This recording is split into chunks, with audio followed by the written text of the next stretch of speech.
Oh, there you are. Thanks again for joining us on this Thursday. Happy to have everybody here. We've got a special night tonight.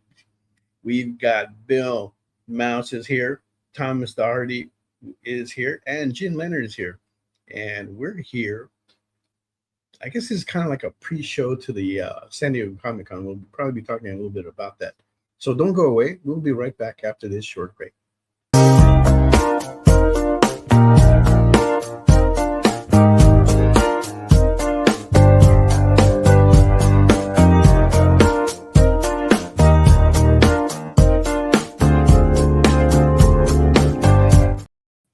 Hey, welcome everybody. Don't forget to hit that like button, share, sub, and bell buttons so that way you can continue to get updated with what's going on the EXP, especially with our show Sketch Up, right? We've got tonight we have Bill Mouse, Jen Leonard, Tom Doherty that will be here. We'll be talking about the projects that they're working on. And next week we'll have Girls Night. Jen will be joining us along with Francine Delgado, who'll be joining us for the very first time, along with Sophie Cox, will be returning as well. And the week after that, brand new to the show again, is going to be Ron Randall, and Roberto Duke comes in to join us as well from Canada. All right. And okay, so I've been told that they can't hear me. How does this sound? Does this sounding better? Can you guys hear me now? Yeah. Is it better? I don't know about better. I mean, I can hear you. Okay, I don't know if it's any better. I'm kind of using different equipment today, so hopefully this will be better. But anyway, so that's what we got going on. And like I said, don't forget to hit that follow button. Hey, Stevie. Glad to see you made it here to the show again. All right. So let's get started with the art auction. And let's see what we got going on here. And let me start with Mog's piece. As soon as she hands it to me, she's working on, she's actually continuing to work on the Savage Gwen. And you can kind of see it there, but I'm going to try and see if I can get a better look at it. Can you hand it to me? Okay. Let's see if this... She's like, no, I'm trying to draw.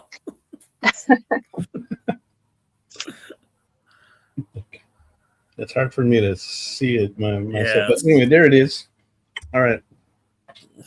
So that will be, she's going to go all out on that. Starting bid is $450. It is going to get colored. It's something that we don't usually do, but we are going to do it on that for this one. And it's going to have a really nice background on there, along with some fish. Fish. We've been on a fish theme lately. A lot of our drawings have fish in it, so this one is not going to be an exception. And then we have another Savage piece here tonight that's being worked on by Bill. How are you doing, buddy? He can only do one thing at a time. Oh, you still can't hear him? Can you hear me? Oh. You look funny. Okay. Have to do this the hard way. Okay. No one can hear anything. Let me see. I think Bill needs to unplug and plug everything in. Okay, he kind of showed us a piece there. Hey, Jen, can you hear me? Let's go to. Okay, so I can hear you. You can hear me. I cannot hear anybody else. Maybe you can let them know that I can't hear anybody else. Okay, we can hear you. Bill, you look funny. Maybe you start. Every time you try, they can only hear you. Okay. Yep. Yeah. And let's jump to Jen, Hello. who is working on a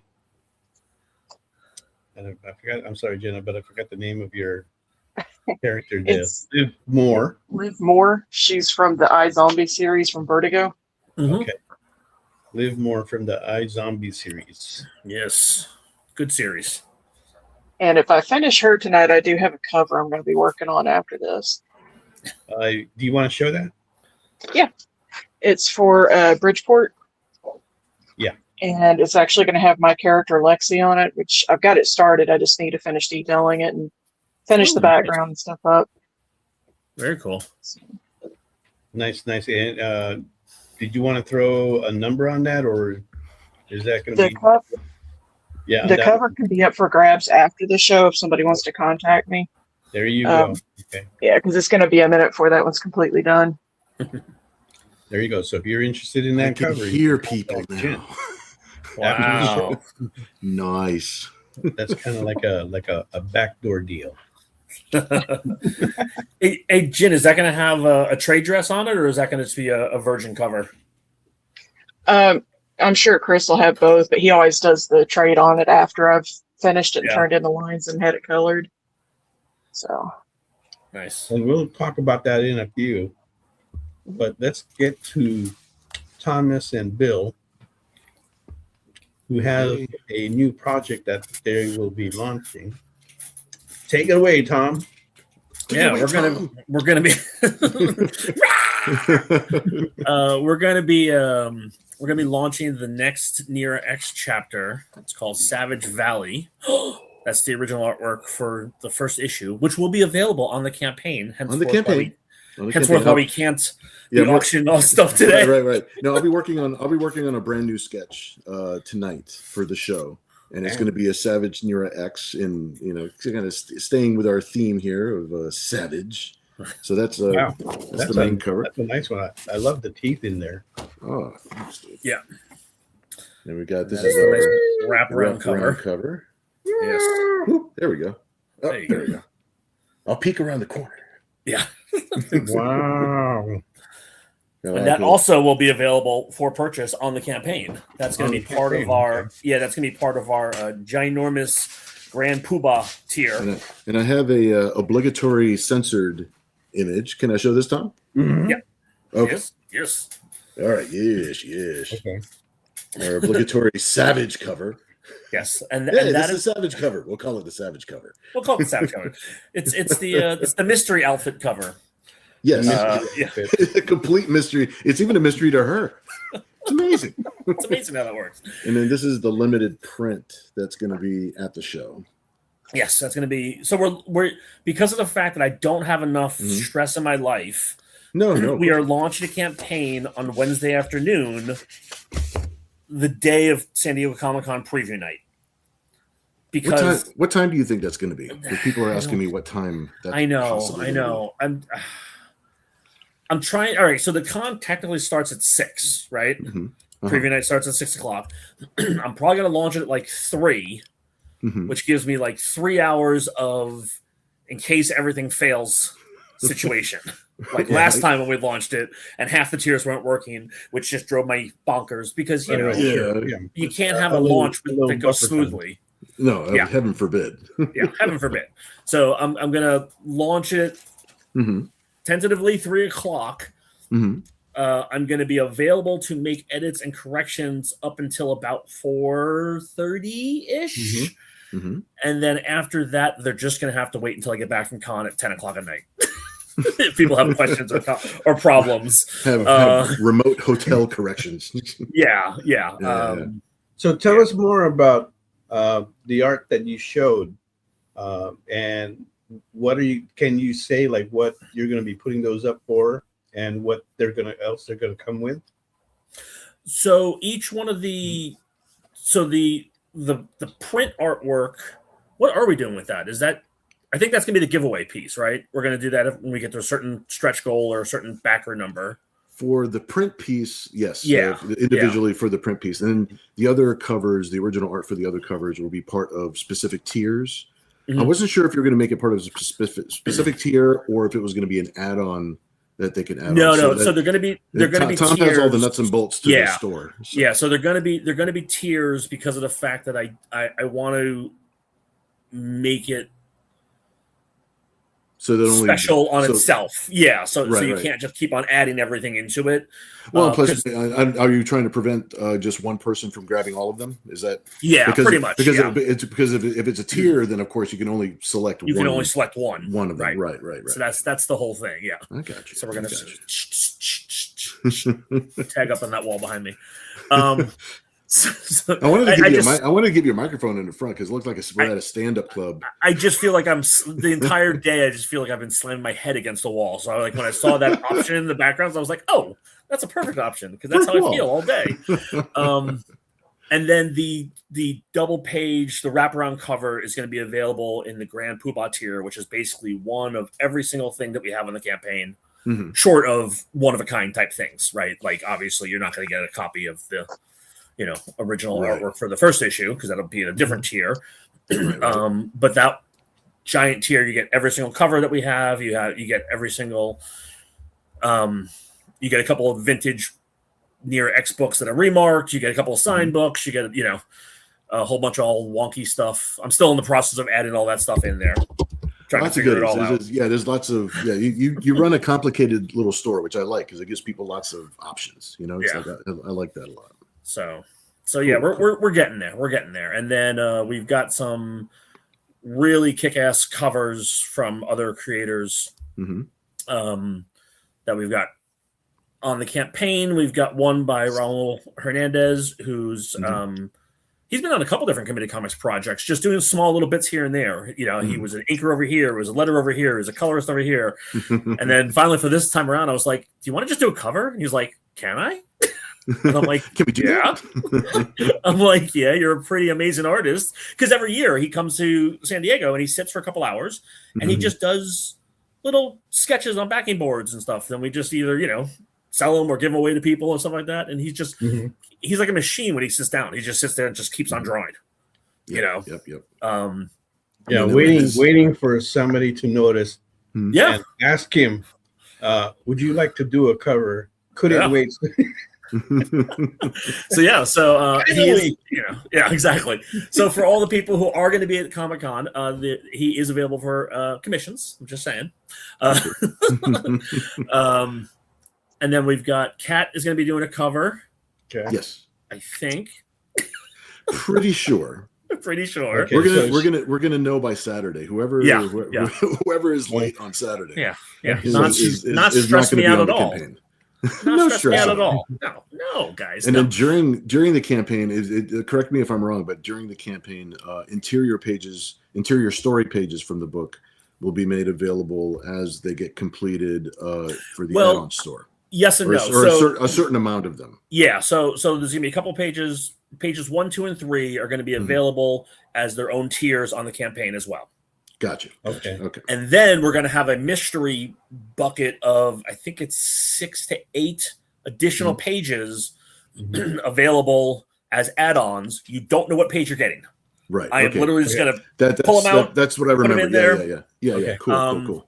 And loot those box can be, style. Exactly, loot box style. Yeah, love it. Same love thing it. with those custom skulls that you painted, Bill. Yes. I'm doing those the same way. I'm very proud of my custom skulls. I would love to show people them, but I wrapped them up to the point where I don't even know which one I'm going to be pulling out and putting into someone's box. No. So they legitimately are mystery. I mean, there'll be photos on the campaign, obviously, of them. But how many I'll share photos on the social. How many of the mystery pages will you have? I wanted to 8. do 8. Yeah, 8 will be add-on. And what price are you going to put on those? Those ones, gotta go to my spreadsheet because that's how I do. And is it just the page that they're getting, or is that going to be like a bundle kind of deal? No, well, we're gonna have one that's gonna be a giant bundle, but then the pages. So if you get pages 1, 2, or 3, which you'll be able to see them, those are gonna be $150 a piece. And then the other ones will be $125 with the mystery pages. For the mystery pages, but those will be add-ons. Right? Those will be add-ons, so you won't know what page you're getting. So that way you could pick whatever tier you want, and then you can pick the mystery page. Yeah. In the add-on store. Yeah. And so sounds cool. Sounds like you got a lot going on here. Now you mentioned Kat as one of the variant covers. Who else do you have? Anybody else? We have a gentleman by the name of Ben Jones, who I met at Tucson Comic Con. He has his own book called, he did a creator-owned project called Asgard. Okay. He actually met Bill in the 90s, way back in the day. I think he was doing like spot inks or fill-in inks for somebody who was working or helping you out with something. I don't even know exactly how you guys are weirdly connected in this. Right. You know, It was through artists. It was like comics. friends of friends of friends. It was like, because I remember meeting a large clique of artists during Chicago Con. And and I'm still like just connected with all of those guys. It's like, it's just, I don't know. We just had a really good time. There was a string of like 4 or 5 years where we're doing shows up in that area.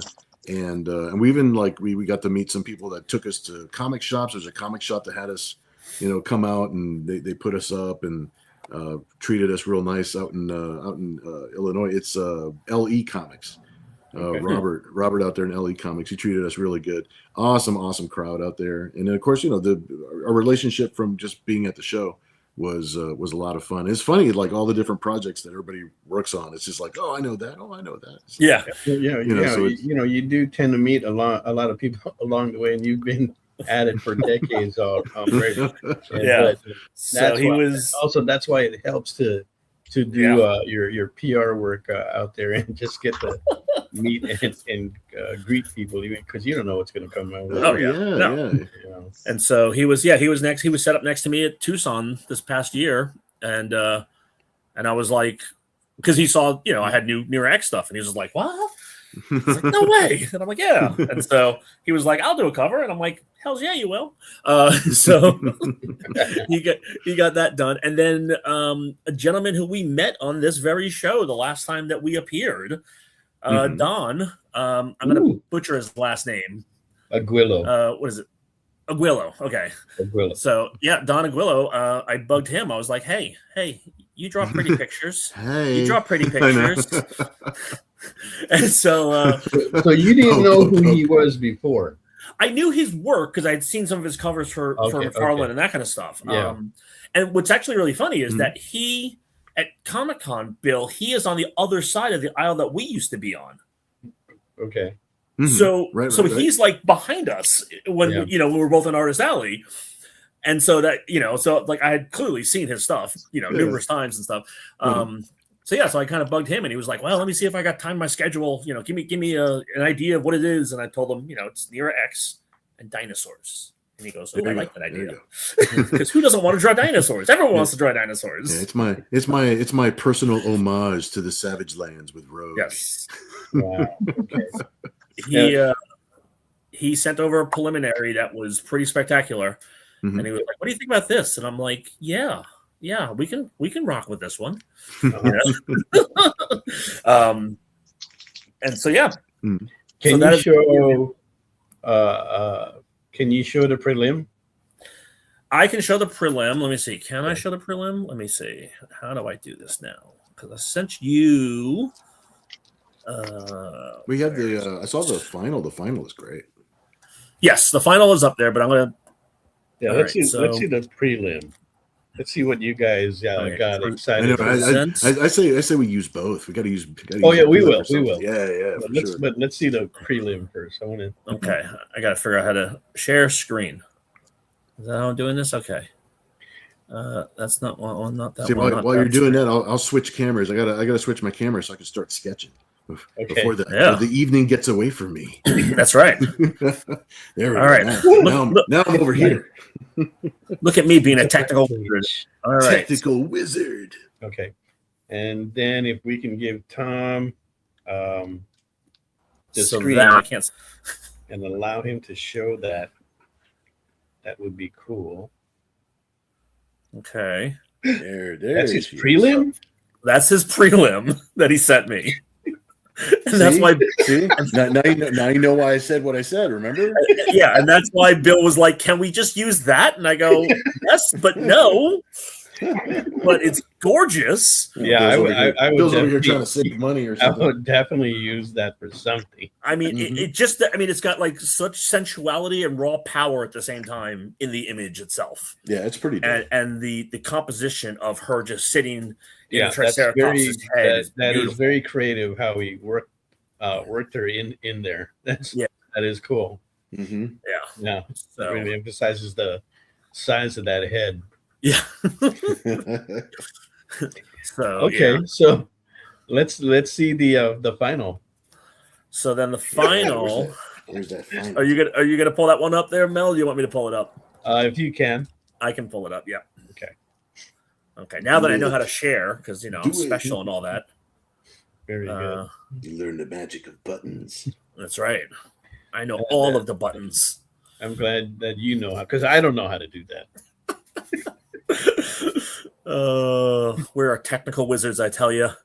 All right, so I have that to ask Mog to is do that if I Right. can get something like that done. She's the technical. Here's the thing. What is kind of weird, right? I'm the one that has the programming degree in IT, but I haven't. I did that as there you my go. career for a while yeah. before I dropped it and got into this. So I'm like so out of it now, and Yeah. so Mog just handles everything.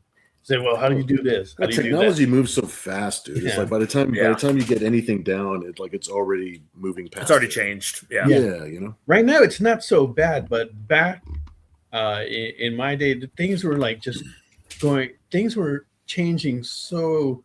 But when I first got started in the early '80s, it might be like 1 or 2 years you get like a major update. Yeah. But after a while, like in the '90s, these updates were coming like almost like every 3 months. And so it was hard to keep up with everything that was going on at that time. You're learning at a But- geometric rate. By then, I had kind of moved on already. So Yeah. this is the final. That's the the final. So if you just look, I mean, you can see his structure is also there, but like the background and like the details on this is just absolutely incredible. Sorry, it's a low res. This is the one that's going to be on the campaign, so it's only 72 DPI. But when you get the actual cover, it'll be all fancy and pretty and beautiful. Nice. And are you but doing virgins on that one too? Yeah, so I decided on the last campaign. So I can't remember which one it was. I think it was Dark Seas 2 that we had like 22 different variant covers because of the trade dress and the variants and the versions. And it just drive me bonkers. And I was just, I can't keep doing that. So I was like, you know what? The variant covers are already special. They're already not getting reprinted. They're unique as themselves. I'm like, you know what? They're all going to be virgin variants now, just because of the fact that I just want to showcase the artwork. I mean, that's why we get the variant covers, right? Yeah. It's Nice. and so they're all kind of virgins nowadays. So, and it's kind of funny actually, because if I do want to do something like even slightly different or something like that, I will throw a trade dress on it to make it backwards, It's my 72 virgins. Yeah. Oh my God. I literally, I packed him a box to send down the Comic-Con of stuff that Alex, my business partner, didn't have, even though he has almost everything. It's 132 books. Wow. Yeah. I mean, and I'm only bringing like 2 or 3 copies of the ones that he is missing. And it's 132. And I'm like, are you kidding me? You could have driven that down yourself. Well, here's the crazy part, Mel. In February, I did that. I flew down by myself with just a giant carry-on full of books for Dark Seas 3 to give to him with all those variant covers. Yeah. Guess Not what? even Still have no more. toothbrush, no underwear, just books. No, just books. Just books. I don't need to change underwear. Literally, I was only there for like a day and a half, not even. I mean, it was just like in, out, choom, choom. Here's the box. Oh my God.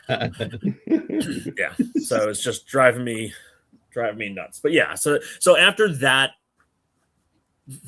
ridiculous scenario with the amount of books and stuff like that, I was like, yep, no. Because at that point we had trade dresses, we had regulars, then we had nudes, and then we had virgin variants and virgin variant regulars and virgin nudes, and so almost every cover we had like 4 different versions of. And I'm like, it was just too much. You know, you do that with like 6 books, and you have like too many going on. So I don't know how these guys do it. I don't know how like Polito does it with his 8 million covers, and how other guys do it. It just, that is crazy. I don't think I'd want to do that. That's just like too much work. Polito has a team. Yeah. Well, that's It's me. It's me, guys. Yeah, it's like Tom, you and me. Tom has Tom. Yeah. I get Alex for 1 week a year. That's Comic-Con, and that's it. And he's only there to drive the stuff down from LA.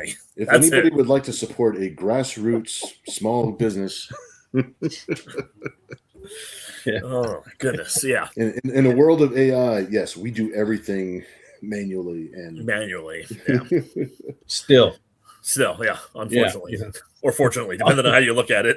we own no robots. Yeah, not true. I own a couple of robots. because They don't help you.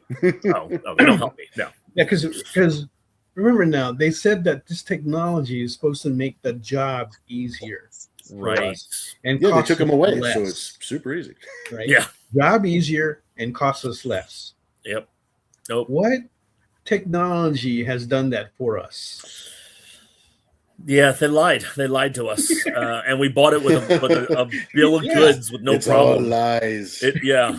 I don't know why we fell for it, but It does make the job, part of the job, easier, but on the other end, it makes it harder, and overall, it's harder than what it was before. the only thing that And it's AI, costing us.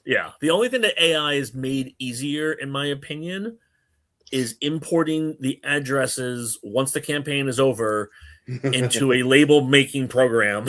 Right.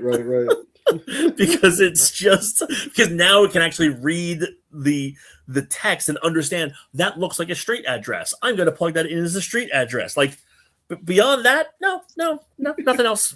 Nope. Yeah. Nope. I'm not mad at it at all. No other help. Yep. We'll see how this thing is gonna be in the end. I kind of it's kind of scary, but there's like some hope in it still to see if this will come out better for us. So we hope. Yeah. I mean, it all boils down, not to get too philosophical, but with all kind of technology and all, tools, it all is how we use it as people, right? Yeah. Sure. Right. And so if we use it correctly, then it would benefit us and do it. And it was funny because I was talking to somebody about the conversation that Todd McFarlane had on a campaign, on a podcast, to where he was talking about like, oh, AI's here, we need to use it as a tool, or you're gonna be left in the dust kind of deal, blah, blah, blah. And he supports AI.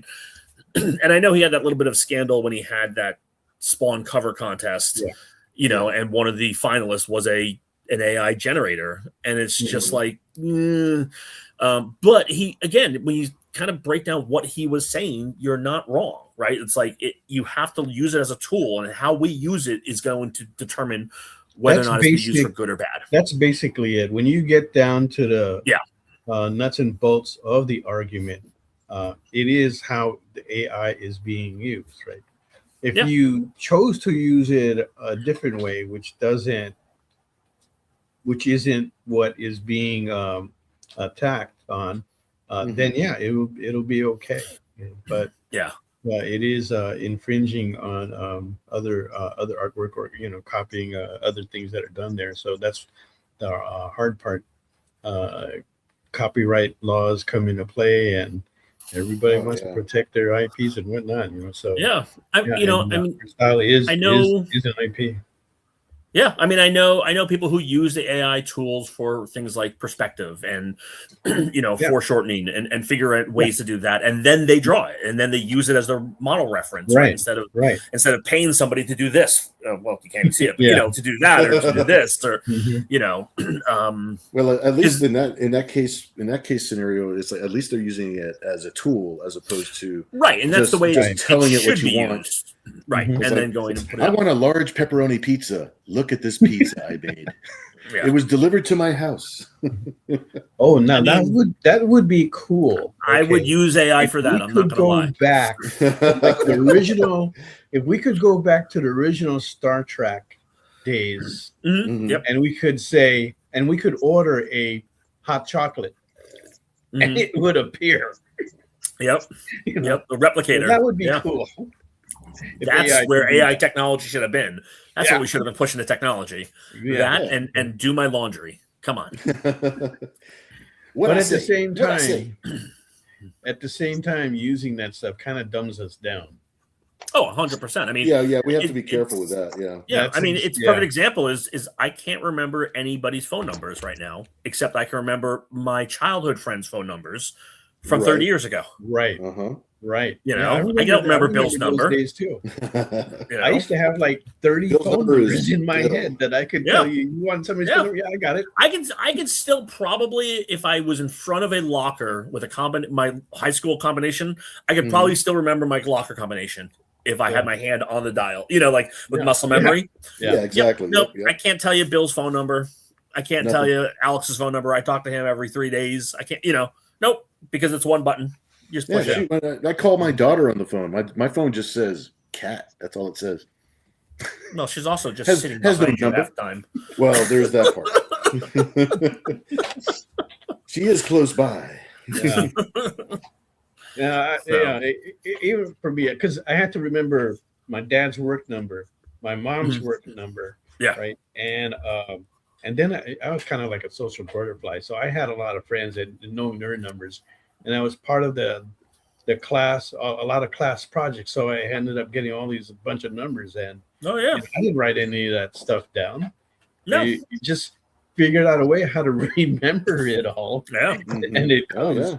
And then somebody asks you a phone number, you go, yeah, I got it. It's blah, blah, blah, blah, blah, blah. You Yep. know?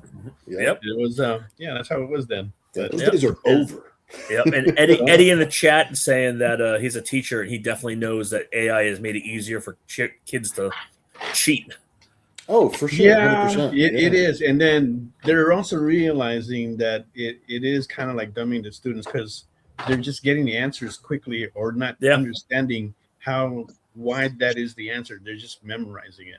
Yeah. So there are now countries, No I think it's critical like thinking. Norway, and there might be like another country. They have banned the internet in their classroom. Mhm. You can't. Yeah. They can't Yeah, I even don't blame access it. them. Yeah. No phones are allowed. They're Yeah. going back to the old days of. Well, you know I mean, it's paper and pencil. yeah, figure out how to Figure it multiply out something without a yourself. calculator. Yep. You know, gotta I know. research this yourself. I Yeah. wanted to learn how to use them beads. I never learned how to use those beads. Oh, the abacus. Yeah, there you go. Yeah, because I knew it was called remember something too cool, when but we I would couldn't write remember. a research paper, right? You would have to put all the references you used at the end That's of your right. report Yeah, and stuff.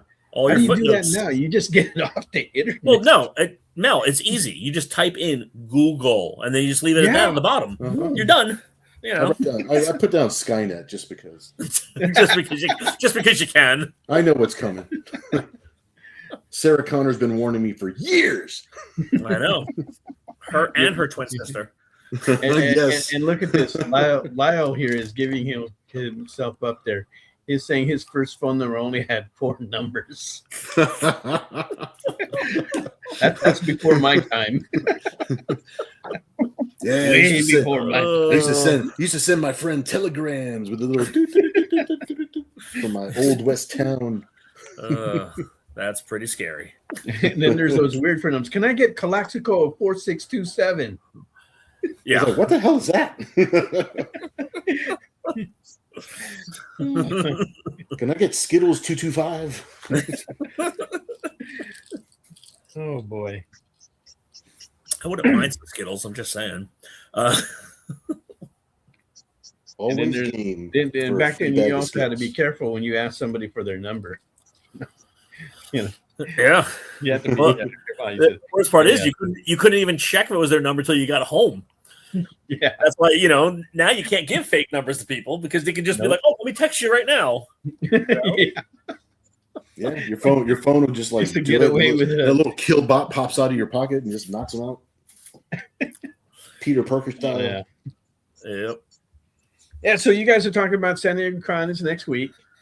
Yeah, just a little bit. Yeah, just And I was talking to you guys late. I think that a couple of nights ago, we were talking with each other. I think I just put in a message in there into a group chat. Yeah.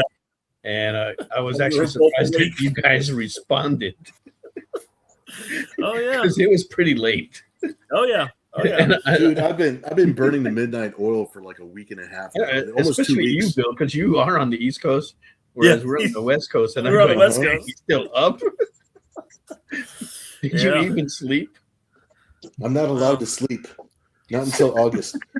Yeah. He can sleep for like 6.5 hours when he gets on the plane from East Coast to Yeah. West Coast. Yeah, I can't draw on the plane. It's too bouncy. So I'll try to sleep on the plane. Yeah, that's what I usually do. I just sleep on the plane, unless there's a baby close by that No, not that's sleeping. That's what NyQuil is for. I just pop 2 NyQuil before I get on the plane. Oh, I thought you gave it to the baby. I know. Well, that's that what I thought too. It's like we're gonna give you some liquid mallet. How I about mean, it that? depends on how close the kid is to me, right? If I can just kind of, what is it? Was it the football, the paper football is Yeah. flick it into his mouth from a distance. Good. Oh It's like, man. wow, he's really zonked out. Yeah. Wow, he must have been really tired. Yeah. Well, we're not going to fly on a plane, and we're not going to make it down to San Diego. So No. Mog and I are going to stay up here and watch everybody. Pester us through the internets. There you go. We're gonna have to call that number, Lieutenant DR549. That belongs to. No. Tom's number is L09. It's NIRA L09. That's right. L09. That's right. So, yeah, I mean, it's going to be a good show. We're going to have Bill there for a good chunk of time. We're going to have Kat there for a little while. We're going to have another artist, Kit Steele. She's coming out from the East Coast. Nice. She did a watercolor piece for Sancho, my character. That's a San Diego Comic-Con exclusive. Yeah, that piece came out great. So you're gonna have a table in small press. Yep, same one that you guys were at a couple years ago. Yep. So then Bill and Kat will be back in Artist Alley. No, actually, they're going to be we're actually bouncing between Mhm. our space, L09, and First Okay. Comics booth over in. Okay. on the 2001. floor. 21 twins. Yep. I'm crashing everybody's house all weekend long. Yeah, they gave away his spot in Artist Alley. I don't know. I think it's what is it? Drawer McDrawerson is sitting in that spot now. I don't know. I feel bad having Is lost it- the spot. It's like we skipped a year. I think we skipped 1 year, maybe 2 years, and then the waiting list for Artist Alley is just super long. And then they just started charging for Artist Alley. We were actually guests. You all started those charging years. for Artist Alley? Yeah, it's because it's something previously it was sponsored by a bunch of companies. new. It was, You know, yeah. so like what was it? What's that website that DeviantArt. DeviantArt. I was gonna be like Art Attack, but that's not it. DeviantArt used to sponsor for many years. Close enough. And then I think one of the pen companies, one of the marker companies sponsored it for a couple of years. And yeah.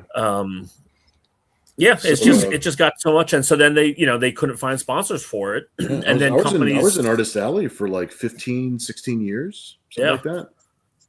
Bill, do you remember, Bill, when Artist Alley started up at San Diego? Do you remember if wasn't it free back then? Oh no, it was free. We were guests. We were free guests. Yeah, it was free. They only started charging. They only started charging like maybe 5 years ago. I was gonna say 2019. I think was the last year, or 17 or 18. I think it might have been the last year. That's why I never ever complained about the site, because you get a 3-foot spot. Yeah, but you're a guest. It's a free spot. You get 4 feet, Bill. No, you get 3 feet. I measured it. We had 6-foot tables and we have 3 feet. Oh, I think they changed it a couple of years ago because it's 8-foot tables now. I'm almost positive. Well, I'm sure it would be. Well, they're charging for it, so so I think it's 4 feet now. Yeah. And then they would actually come by and they would do a roll call. They would make sure that you were at your booth working Yep. Because that would actually have an effect on whether or not they would have you back the following year. Because I wanted to make sure everybody was representing the show well. Was available because they're giving you a space, and then absolutely, yeah. And then I think what happened was because I think they started charging, I think, before the pandemic. Oh no, I lost my sound. Where did the sound go? I think in the 90s everybody had, because I remember when I was exhibiting at San Diego, they were 8-foot tables. Okay, and so I think everybody had 8-foot tables back then. Right? In the 10 by 10 spots you did, you had an 8-foot table. Because when I set up from 2000 to 2007 is when I was there. Okay. Sound is out again. I can't remember the first time I did San Diego. I think it was it's 89 or 90 back then. But they were 8-footers back then. Even the artists had full tables then too. Well, sometimes they were sharing. They just depended on who they were with. Like Wills, Jim Lee, and Scott Williams. Yeah. They always had a table together. Well, so I think one of the reasons why they started charging was because they had a variety of representation show up. It's like comic sketch arts or Scott's collectibles, right? And if they want Scott Snyder, or if they want Frank Miller, or if they want all these other, very popular artists and stuff, that they need to bring in those representation because that's who they have. And so I think at that point they kind of made it a little bit different. They had to change their structure and change their rulings. Because I don't believe they go around with a clipboard anymore because I can hear you. I don't think they go around the clipboard anymore because half the time, the talent is not there. It's their reps that are set up. And I'm very much against that idea. I don't like that idea. Because as an attendee, I want to be able to walk by the table and see Frank Miller or see Jim Lee or see, and granted, there's a couple hours here and there, right? With bathroom breaks or going to panels. There. But not the come in at 1:00 and leave at 2:30, which is what some of these people do, which drives me bonkers, right? So I'm gonna have a very short amount of time. I'm gonna have one scheduled appearance at First Comics for a signing with Kat, and then the rest of the time I'll be pestering Tom. Yes, I made a little. I put a strap on my little artboard so I could sit in a chair behind your sign, and I could still draw back there while you have your other artists rotating in and out of the table. Like I said, I don't even know how much room there's going to be back there. I've got a new setup to where I'm going to try to make it, because last year it was tight. It was tight. I was looking at you know what I'm going to do? I'm going to sit on the end. I'm going to sit because there is a spot that I've seen that nobody has taken advantage of yet. Okay. Yes. And I think it's a premium spot, and everybody has access to it. Okay. It's under the table. Oh, that's how I raised Kat. No, that's where Kat was doing commissions down there for a little while when she was small enough. That's where I have my stock. So no, they can't sit down below the table. I mean, again, that's part of the problem. No, what I'm going to do is I'm going to stand in the aisle like I'm just a person, and I'm just going to be standing there sketching. There you go. I'm just going to be a dude. And then when people come up to pick up drawings from the box, then I'll be like, "Oh yes, I'm here." Yeah. Why, right this way, sir? Well, and then I'll just stand in the aisle again. We also have the lounge area where you can go and sit. I know Mog and Mel were over there doing a commission. I think at one point you were over there the year you guys came down. I think Mom was over at the table. You can direct people to the little lunch table where I'm going to be at. I think Mom was finishing a commission back there one year. She kept going back there to finish stuff in between her appearances at her table back then. Yeah, I think I snuck back to one of those. There was they had in the that escalator that's towards the back of the building. They have some covered spots that they don't use. They're just covered spots that are behind curtains. And they have chairs and tables back there. So I sat there. I had a couple commissions that were like more adult commissions. So I just went back there and finished them. So well, that way because kids those wouldn't are walk up on me. Those are supposed to be during setup. That's why those are back there. That's where the Freeman guys sit. And then once the show gets going, no one goes back there anymore because they're not there anymore. They're out in the field. They left them there for me. Yeah, I don't know about that, Bill, but okay. So, all right. CVB writes, "Why stand and draw? Use the men's room. There are some nice oval desks." Actually, we learned. I'm going to draw on the diaper changing table. No. We actually learned many years ago, courtesy of Eric Larson, that the garbage cans, if you are over a certain height, are the perfect height to draw on top of. Because there was a bunch of times where Eric Larson was signing books because he was just walking by and someone stopped him. And he was at that height to where he was literally signing books and doing sketches on top of one of the garbage cans. Wow. And it was the perfect height for him. So I think it's like if you're over like 6'2", it's like no problem. I tell you, man, you got to use guerrilla tactics sometimes. You got to do it. Yeah. Yep. Wow. What is Mog doing? Mog, did you like finish it? I saw you. No. Mom was painting something on. Right. She's I'm treating it. She's treating it right now.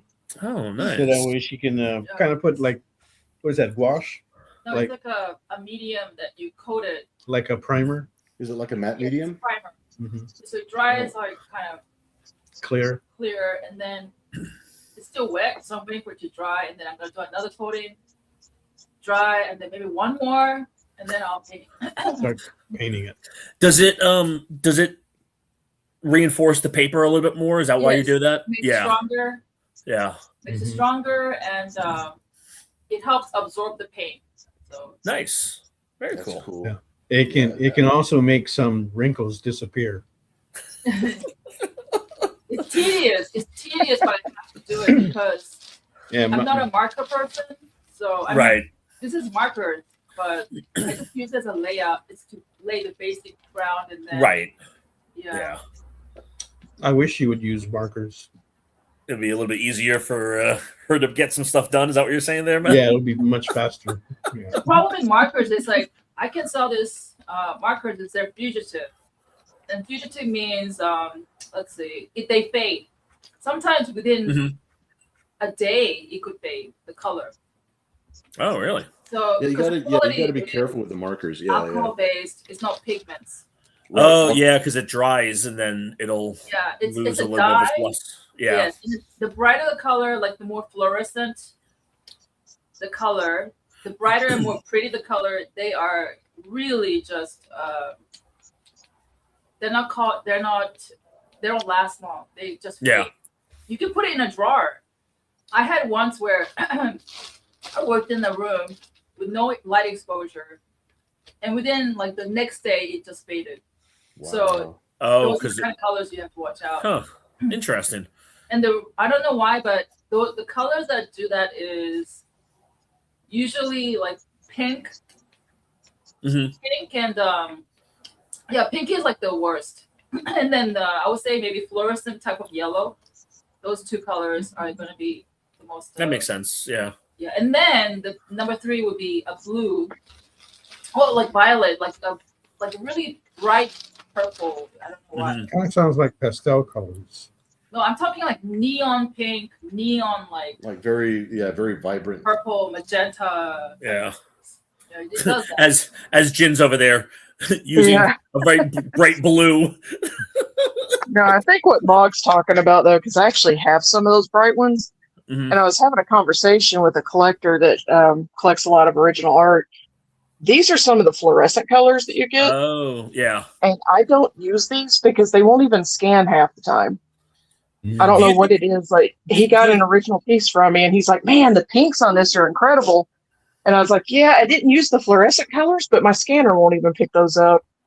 Yeah, also that's the bright colors, the fluorescent colors. Mm-hmm. You scan it, it won't pick it up. Right. Yeah. Yeah. Well, I mean, I guess that's one of the advantages of shooting art instead of scanning it, is because the camera will take pick up those things. Yeah. Actually, I tried know. that. I've got a Canon, Yeah. and my husband has another. I forget which one it is now, but those wouldn't pick those colors up either for whatever reason. And Canon's known for getting their reds. Really? Wow. So, yeah. Yeah, that's interesting. Yeah, because I have a friend who is actually the person who's printing our San Diego Comic-Con exclusives down in San Diego, Spirit Printing, and he started a service because he's just doing high-end like art printing. So he used to do commercial printing, and he's like, nope, screw that. I want to just do creative stuff. And so he has like these amazing different, machines and ability to do this and this and this. And so one of the things he started doing was actually shooting people's artwork because they'd bring in 3 foot by 2 foot paintings, right? And it's like, how are you supposed to do that at home? And so making photostats from those. Yeah. And I so used he to would shoot those and then I used to shoot those 4x5 negatives of pieces that I was putting in art shows, and just because the pieces were large, they're too large for me to scan anyway. So I went to a photographer and had to make large negatives. Yeah. For ours, we take ours in and get it professionally shot. Yeah, that's a good idea. I can't adjust it properly after I've tried using just the camera and stuff and doing that. I just can't get it right. So you know what, Jen, about the fluorescent light, the best way I found out is you just gotta use a camera. It really sucks, but Well, that's what we did with the piece that I'm talking about that a collector picked up.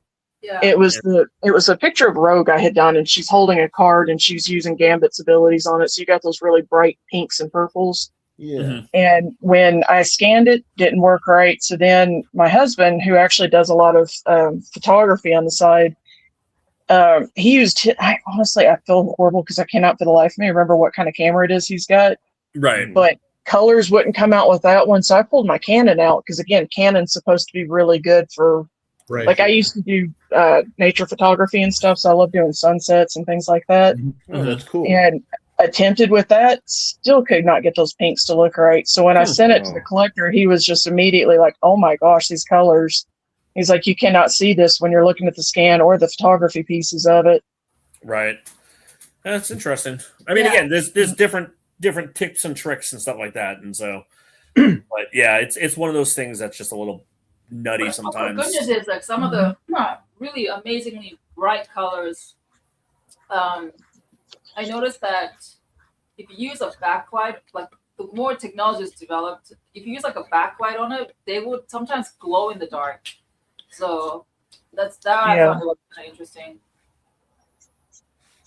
I just don't want them to think that the voice is coming from nowhere. Thomas is the only one that caught that. I'm the only one who's looking at an actual screen. Everyone else is looking down while they're drawing.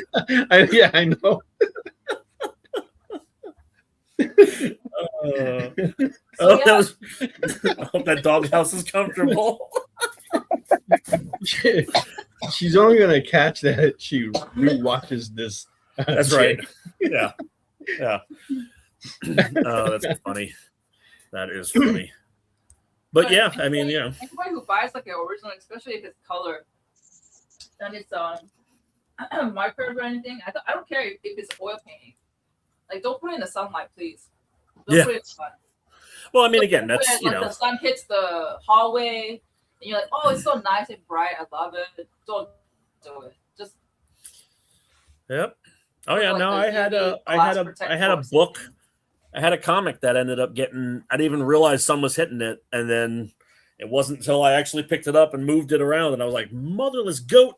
And it was a nice golden age book that was. I mean, it's still graded. I sent it in the CGC. It still got like an 8.5, but it literally would have been like a 9, maybe 9.4. You're like, it would have been better. It probably was the highest graded.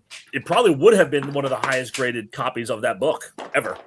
But I screwed it up. So, I suffer. I suffer for my work. That's right. I'm stupid. All right. So we're going to take a short break in a moment, but let's go around the room and take a look at what we have so far. Starting with Mog. Oh, don't touch it. It's wet. Okay. Don't touch it. I don't I trust can't it. touch it. She doesn't Yeah. trust me. So I'm just treating it. Well, Okay. actually, it actually shows up better on her camera because yours has got too much of the light Okay. on There you there. go. So yeah, There you kind of see that. yeah. All right. Let's go Yeah, to that's looking dope. Jen. It's Even pretty though much almost yours done as at this well. point. She's got the colors on there on Live More. Nice. Still have some details I want to add to it. Yeah. Okay. Looking sweet there again. And then we go to Mr. Bill. Bill. Yeah. Look, There we go. and there I'm thinking I'm going to do some. NIRA There's coming going to be up. some gray All shading. right. So don't on go here, away. too. It'd be nice. We'll be right back after this short break. Yeah. Live from New York. What? Oh, sorry. Live from Cleveland? It's Friday night? It's Friday Night Live! With Nancy McCann. And Ricky. And sometimes Carlos. And featuring boxes and boxes of rare comics. Unique collectibles. Lots of smiles and conversations with new friends. Friday Night Live with Comics Unlimited. Friday night from 9 to 11 on The Experience. Sure, comic books are beautiful, but underneath, there's something more authentic and exciting. The original art. See the pencils, the lines, the shading, as if you were there in the studio watching the artist work. Getting a peek at comics' backstage is easy with the original art experience. All right, Friday night, guys. Thank you for being here. To be doing anything, the fact that you're here means the world to me. Nick's pieces are always value priced with your budget in mind, for the beginning collector to the veteran. And this is gorgeous. You got Aquaman and NIRA. Join the original art experience with Nick and our friendly crew of regulars, even if it's just to enjoy the art. Fridays at 7. It's all part of the experience. We know you probably get a lot of emails, but could you please make sure to sign up for our mailing list? We don't send a lot of emails, and we try not to bother you. We just want to give you the best information about all the cool stuff that's going on around here. Sign up on our website, theexplive.com.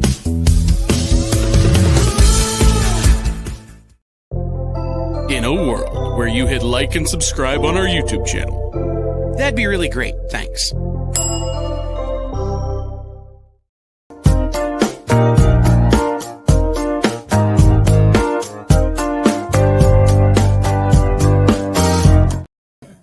Thanks again, everybody, for coming back. We've got Jen Leonard, Bill Mouse, and Tom Doherty with us here tonight. And we have got some artwork that you guys can bid on. And we'll get that ticker tape up on there. You can kind of like see the artwork that's there now. Mog is working on a Savage Gwen. And we have Live More by Jen and Savage NIRA by Bill when he comes back on. I think we lost them again. But you're going to want to hit that follow button so that way you can go ahead and keep up with everything that's going on with the EXPN SketchUp. Next week, it's kind of like a girls' night on SketchUp. While everybody is out at San Diego Comic-Con, I will have Francine Delgado, who will be here for the very first time. She is a wonderful artist that you all should get to know. We will also have Sophie Cox, and Jen Leonard will also be joining us again next week, pulling in a double shift in a way. The week after that, we have Ron Randall, who will be here for the very first time. We'll be talking about his long-running series called Trekker. If you don't know what it's about, there you go. He's a Pacific Northwest guy. There you go. Yeah, he's from Oregon. Yep. And definitely something that you should all get to know as well. So we'll be catching up with him, see what's going on. And then we'll also have Roberto Duke who will also be joining us from across the border in Canada. And we'll get caught up with him as well. So those are the things that we got going on. And you definitely want to stay tuned. We've got other shows coming on after that as well. that I think will be very interesting to you all. Anyway, so these are the artwork that we have here so far. We are looking for our first bid on all of them. Savage Wen looking for $450. That is going to be full color background and everything. Marty's going to go all out on that cover, hence the price. And then Bill has got for $80 his Savage NIRA, and Jen is looking for $280 on her colored piece of Live More. If you want to place a bid on that, any of that, do so in the comments. And if you are the winner, make sure you fill that form at the beginning of the page, and we will contact you to complete that transaction. All right. So Jen, tell us a little bit of what you've got going on these days. We haven't had you in a little while, so we're glad to get caught up with you. I have been staying very busy. I'm not getting online as much as I was because I've had a lot of last minute projects that keep coming up. Mm-hmm. I've got 6 pieces coming out with Zenoscope for just their swimsuit, and then I've got multiple covers with them. I honestly don't remember how many I've got exactly. I just know I've got quite a few coming. Dang, wow. Yeah. David Wall has been keeping me good and busy, and I love it. Cover artist. Yep. Yeah. So. I've been meaning to contact David for a while. I know he's agreed that he would mind coming on the show, and I'm trying to get that work that out. So eventually I'll have him on here with a few of the other artists from Zenoscope, and so that's another reason why you're going to want to make sure you hit that follow button, so that way you can not miss that episode along with the other ones that we have coming down the pike. Okay, what else is going on? What do we have going on? You know what really pisses me off? Okay, here we go. Oh no. Is You know what grinds my I gears? am kind of running low on. So you spend like hundreds of dollars. I think I spent about close to 1,000. Okay, on this watercolor paint sets. Mm-hmm. And then what? Like 5 years pass, 6 years pass, and they start running low, right? Mm-hmm. And then now it's time for you to buy it. And the one I'm looking at is $200 I feel the same. plus another $80. So what? It's close. Basically, think like $400 I have to spend. Yeah. It really hurts. I think that part really hurts. Art supplies, Trust me, it hurts me more. paints. The numbers that she's Like beating. I'm ranting right now because I had to go out and buy a single tube of paint. Okay, this thing is like Yeah. size less than my middle finger, right? Look at this. This is my middle finger. Which It's she like loves that. to hold up. Yeah, this little guy, $21. I mean, seriously, why? Why? Yeah, but here's a question, Mog, is how many paintings can you get out of that tube? Exactly. Yeah, Yeah. probably You know? 5 years, maybe No. about Okay, 3 so years. for example, okay, here's another example, right? She buys paper by the roll. Okay. Yeah, I and had to spend $200 Yeah, on paper. it's 200, this month. 300, 400. Oh my Okay. gosh. And then so I go, yeah, and every time she wants to order this, I said, yeah, go ahead, order it. There's no hesitation. I can't Okay. do it. And she's go, but the price is high.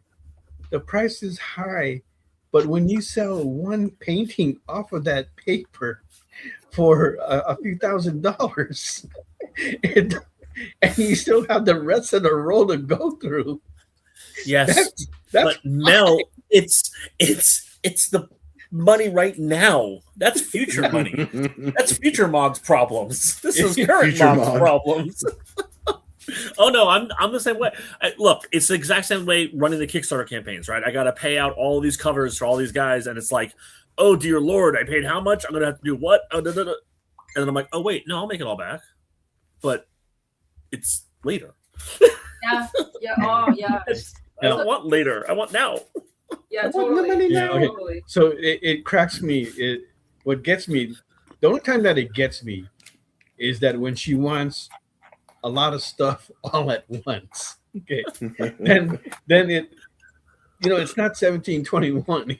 It's a few $1,000s, and I'm going, why do you need so much all at once? Can't we like order this a little at a time? That's the funny thing. No. You order it all at once, so you're like dead for like you're good for 5 years, right? Or 3 years. Let's just say 5 years on the long run. And you're like, yeah, this is great. I don't need any art supplies. It's great. And then the 5 year ends, and then the cycle begins. This is basically that movie, Pitch Black. Do you remember Pitch Black? Yeah. The 7-year cycle or something. The freaking the sun goes down, and all the monsters come out. Yeah, but that's different. That's how I feel. It's Pitch Black time.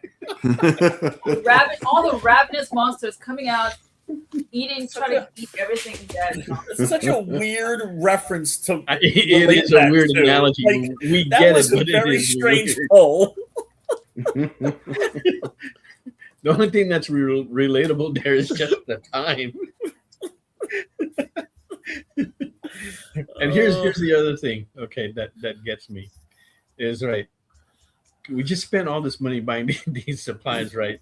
And then she goes, now I'm gonna wait till Black Friday because I want to get that paint set that's $200 right now. But I'm gonna wait till Black Friday, so hopefully it goes on 50% Yeah, off. and then what if it doesn't? That's the thing. I mean, there's a high chance of it not going to sell. We spent a few $1,000s. What's a couple hundred? What do I do? I'm stuck, Thomas. Do I just buy it, or do I chance it till November 27th and get it and make do with what I have? Like, what do I do? It is a definite it really black boils situation. down. Yeah, it really boils down to, obviously, is it going to impact your output, right? If it's going to impact your output to where you're not sure if you're going to be able to do 2 commissions or 3 different commissions, then yes, you buy it now. If you've got stuff where you've got a backup plan, yeah, it's always that. Yeah, that's the problem, dude. I'm in that zone. I've got like 2 to 3 big art I have to do. Yeah. And they probably need all these colors, which I don't have, and it's in that $200 set. So should I try to be cheap and not cheap, inventive, and find a way out of using what I have, using earth, using less color? I don't know, man. Stevie B gave us a good option. Okay, What? if we buy the Scott's paper because you get 1,000 sheet roll on that. Stevie, that ship has sailed. I would buy it has sailed. Okay. She's past the TP phase. The TP. I'm talking about paint, dude. Paint. All right. I mean, obviously, she's past the TP phase, but is she actually past the paper towel phase? That's the question. Oh yeah, what's the napkins they hand out at like Starbucks and stuff? Oh like yeah, that. those nice thick ones. Those yeah. We did those too, so we're past that as well. Oh my goodness, that's recalculus. Yeah, so that's pretty much our whole conversation that I've had with Mom today. Is on just her stressing out about supplies. Yeah. Yeah, it's all about art supplies. That's all. It's the logistics. It's like, should I buy it that's now? a legit Should I not? concern. Yeah. I mean, like, I'm tormented for like the last 2 weeks, man. 2 weeks. Well, I just gave up on it. Here's the thing about waiting until Black Friday that I will say that I have noticed in the past with different things is if it was the end of October, I would say wait. What? But Wait? because of if we were currently at the end of October, I would say wait, right? Because then you only have less than a month before Black Friday. Yeah, that's right? not long. That's not long. But because of the fact that it's July, and chances are the retail price is going to go up 15% between now and Black Friday, you Right. might as well just buy it now. Because Yeah. even if they drop it 20%, you're only saving 5%. Yeah, because that's the game they play with us. Yeah. That's So how it's they like, get you. yeah.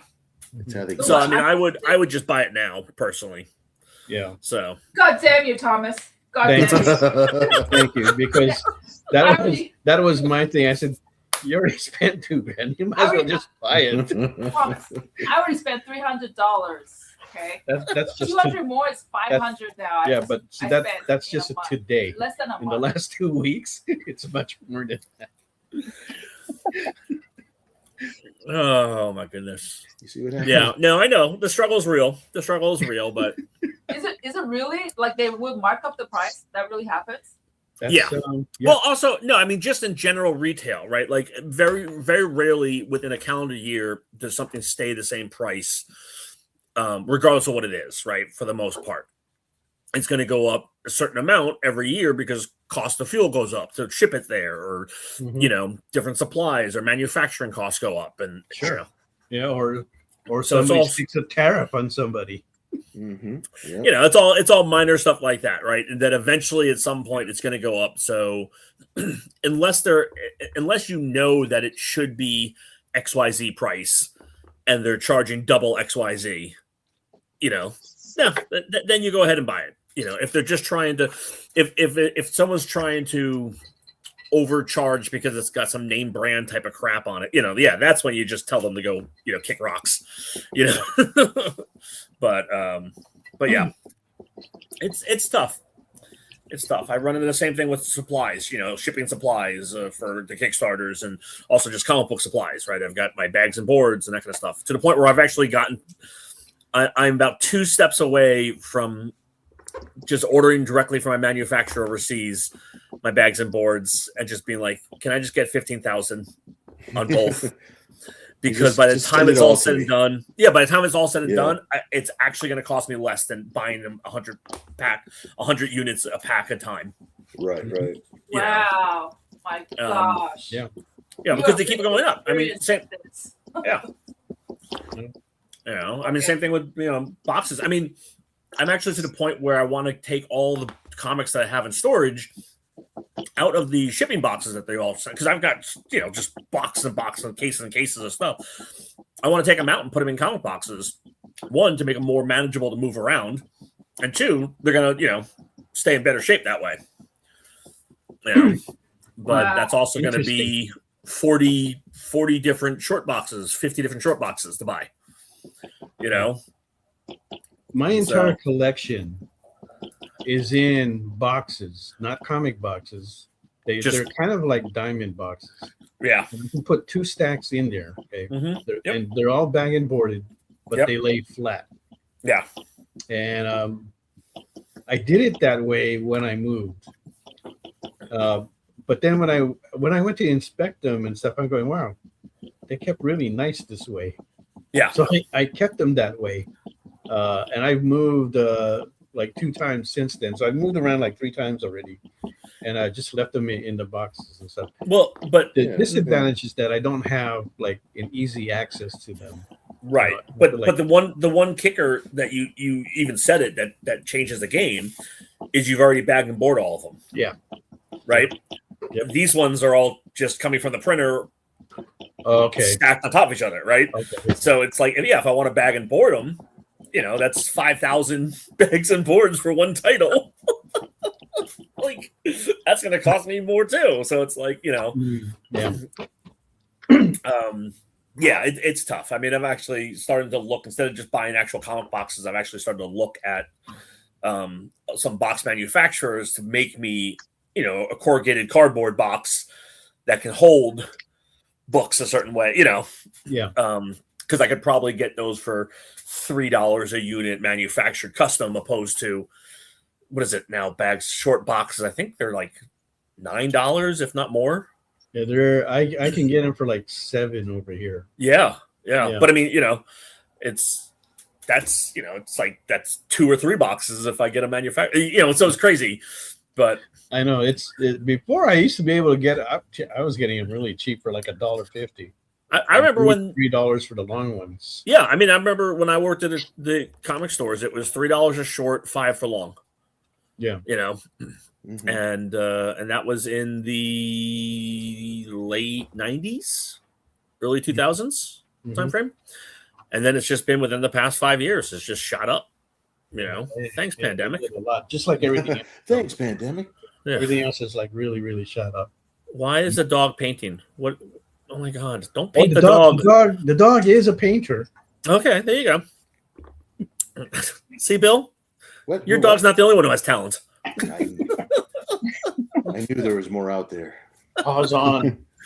Pause on. Pause off. I love how the dog Get ready to put his paw print on there. He sure did. Well, look, And- people pay money for and that that- now. It is it's something new that we're introducing to our Savage books. You got the Savage paw print on there. There you go. Look, people are paying for that stupid dog from Deadpool. Yeah. That ugly ass dog. They're paying like $70 for that dog to put a paw print on some Oh my God. stupid picture. I I'm saw gonna that. put Where did I Waffle. see that? I'm gonna put I Waffle in saw the that dog at. Let's see, Heroes Phoenix. Recently in Anaheim. Oh yeah, it was at Anaheim. Fan Expo Anaheim. That dog Why? was there. I heard that was a painful show. Not for us, thank goodness. Oh, really? But It was good for there you? and had a full room. Yeah, there's a few people that did well there. We did well there. Thomas Moy did well there. Of course, Tony Moy did well there. And of course, the big names did pretty well there. Guys like Mark Brooks. Yeah, but you can't count those guys because they're getting paid to show up half the time. They got an appearance fee. Yeah, They're not some of paying for them. their tables, I'm not so- sure what Mark's deal is, but yeah, you're right. The guys in that group, they've got a lot of stuff that's taking care of them, or they are getting paid to be there. Yeah. And then they take get their cut from all the sales as well. So yeah. Yeah, I mean, I talked to a couple people who flew in for that show, and I just looked at them, and I was just like, "Why? Why are you doing that?" And they were like, "Well, yeah, it have a show this week." It felt bad hearing it from some of the people that we know because they put in a lot of money to be there. Where for us, that's just our backyard, so it doesn't Right. cost Yeah, us. I mean, it's sure, the same sure. thing with LA Comic-Con, right? It's just like, oh yeah, it's super easy. But the funny thing is, LA Comic-Con. I mean, Alex doesn't live that far away, and I still won't do that goddamn show. Yeah, that's as far as like LA shows, that does better for us than the other LA shows, and that's why we do it. Mm. But now we're going to see how Fan Expo does. That might change things up a bit. So we'll see. I mean, at least Fan Expo has decent, well, not decent, I should say, better priced spaces opposed to LA. I mean, LA, I think for an artist alley, they were quoting me something along the lines of like $700-800 for an artist alley table. Yeah, I know we're usually like, we're no. hosted, so it's hard for me to I don't really Yeah. keep track on that but I did That hear front. that their prices are up for LA Comic Con. I don't know what they are though. Yeah, and then they tried to push on the small press section, and the small press section was more expensive than that. And I was like, Really? guys, I'm not going to pay $1,300 for a small press section. Wow. Like that's not happening. 1,300. Wow. Okay. It was something ridiculous like that. I know it was over 1,000 because I literally just kind of looked at the email and I was like, because here's the best part, Mel. They reached out to me to exhibit, Okay. and they want to charge me over $1,000. It's like, Wow. Okay. you reached out to me. Cut me a deal, guys. That doesn't make me feel special. That's why they reached out to you because they want to. They want the No, money. they reached out to me because of the fact they couldn't sell their floor. And then I saw and I'm sure I'll never get emailed from them again, but I don't really care at this point. And then I saw their initial floor plan and then what actually ended up being their floor plan, and it was a lot of empty space. And it was just kind of like, okay, well, I made the right call of ignoring them. That but that's at Anaheim, right? So it's always kind of weird because of the shape of the room. It has that one section that just kind of like is almost like almost like a diamond shape. So it's hard to like lay it out, while the rest of the room is like your regular square rectangular shape.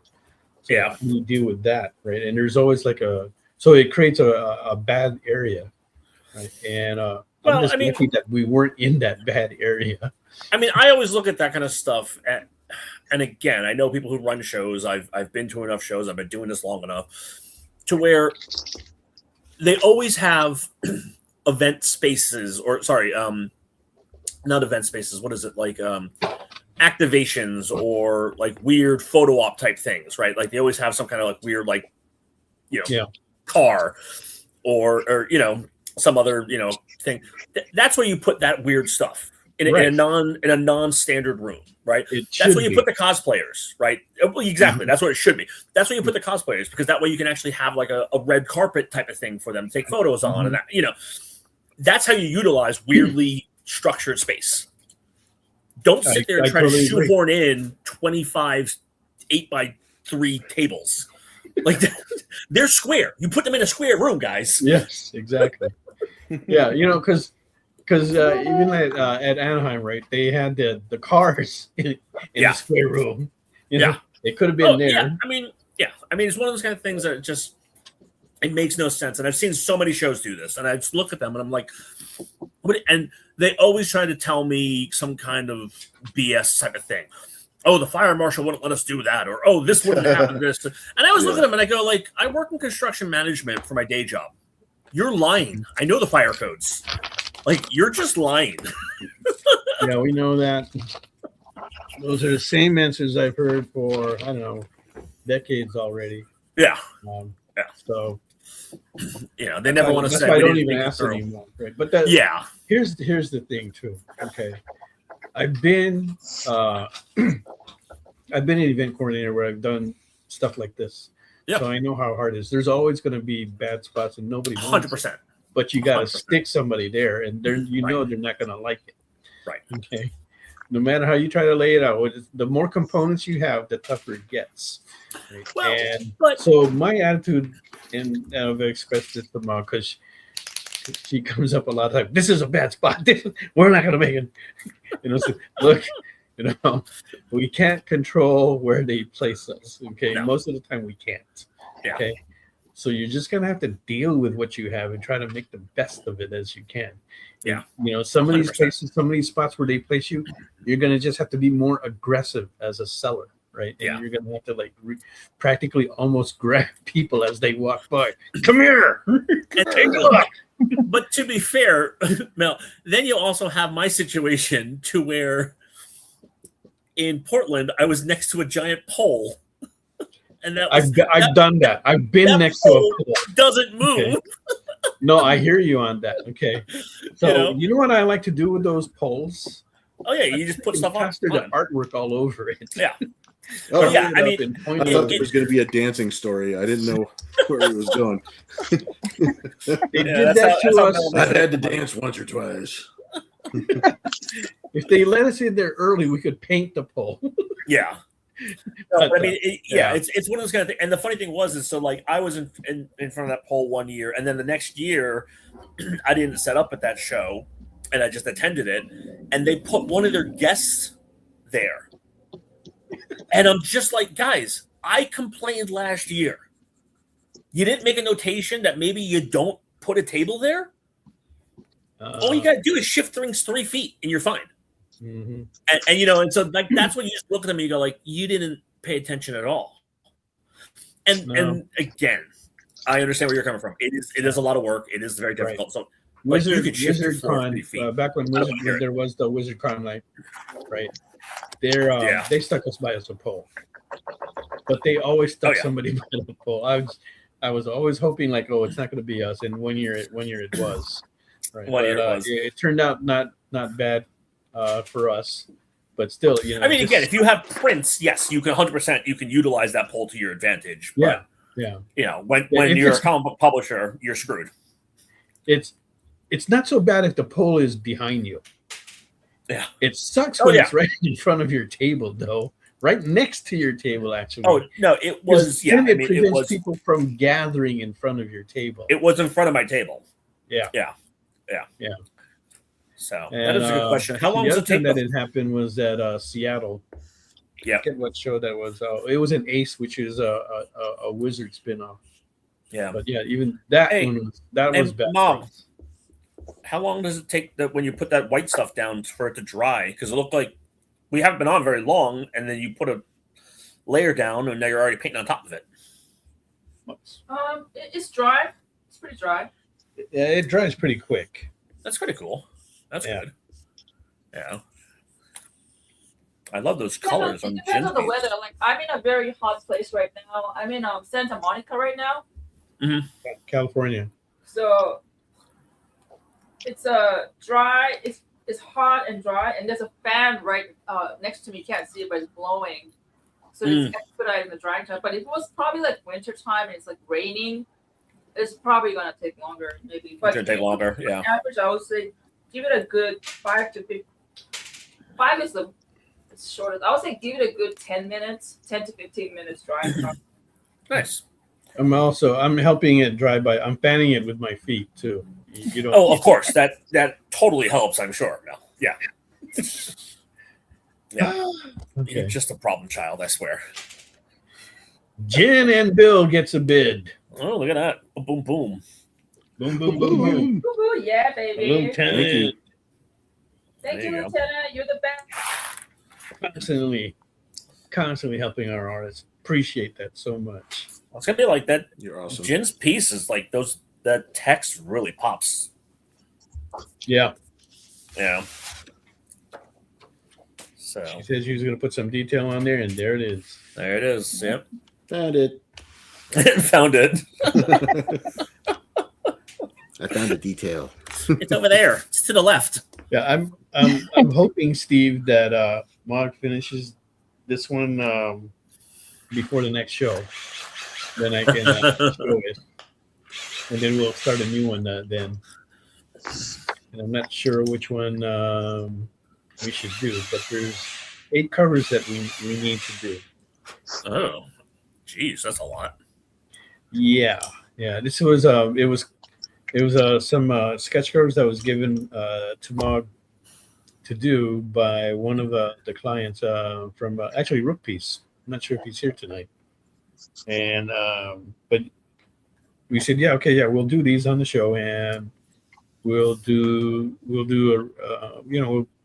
Mog will go kind of like all out on them, and we'll see what happens. So, there you go. If these don't sell here on the show, you're gonna either see them at the cons, or I don't know, maybe I'll put it up on what's that called, Rare Mark.